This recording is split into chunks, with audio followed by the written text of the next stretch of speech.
Բազում դարեր օտար մայրաքաղաքներում ապրելուն սովոր ցեղասպանություն վերապրած ու ասես ամեն ինչից հիասթափված հայերը ոչ միայն պահպանեցին իրենց գոյությունը, այլև կարողացան ստեղծել իրենց մայրաքաղաքը, հայոց մայրաքաղաքը, իրենց Երևանը, հայության հավաքատեղին։ Սկսեցին կերտել իրենց վերածնունդն ու նոր պատմությունը։ Իսկ երբ 1950 թվականի աշնանը Կոնստանտին Հովհաննիսյանի ղեկավարած հնագիտական արշավախումբը Արինբերդի պեղումների ժամանակ հայտնաբերեց Արգիշտի թագավորի հրամանով արված Էրեբունի ամրոց քաղաքի հիմնադրման սեպագիր արձանագրությունը, Երևանը ստացավ իր քարե անձնագիրն ու դարձավ աշխարհի հնագույն քաղաքներից մեկը, Հռոմից 29 տարով էլ մեծ։ Խորհրդային Հայաստանի ղեկավարությանը հաջողվեց համոզել Մոսկվային, որն այն ժամանակների համար դյուրին գործ չէր, ու 1968-ի հոկտեմբերին մեծ շուկով նշվեց Էրեբունի Երևանի 2750-ամյակը։ Հրատարակվեցին Երևանի պատմությունը ներկայացնող նոր գրքեր, էկրան բարձրացան Երևանի մասին ֆիլմեր, բացվեցին ցուցահանդեսներ, գրվեցին Երևանի մասին նոր երգեր։ Հոկտեմբերի 19-ին Արինբերդի բլրին բացվեց թանգարանի շենքը, որը կրկնում էր ուրարտական պալատական կառույցների հորինվածքը։ Բլրի ստորոտում տնկվեց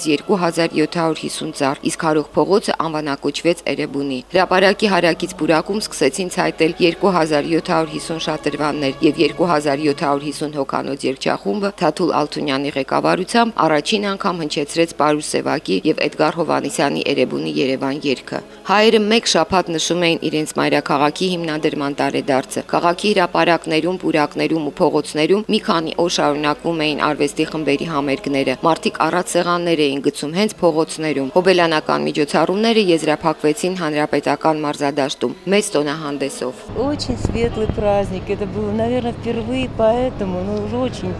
такое вдохновение было, удивительно, и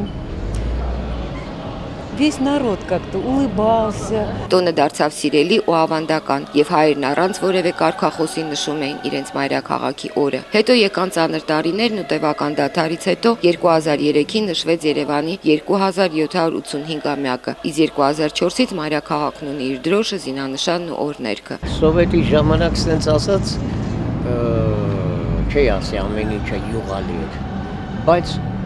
ավելի ամենակարևորը այն ժամանակ մարդկանց երեսին իրոք լիաթոք ժպիտ կար։ Վաղը Երևանը կնշի իր 2798-րդ տարեդարձը։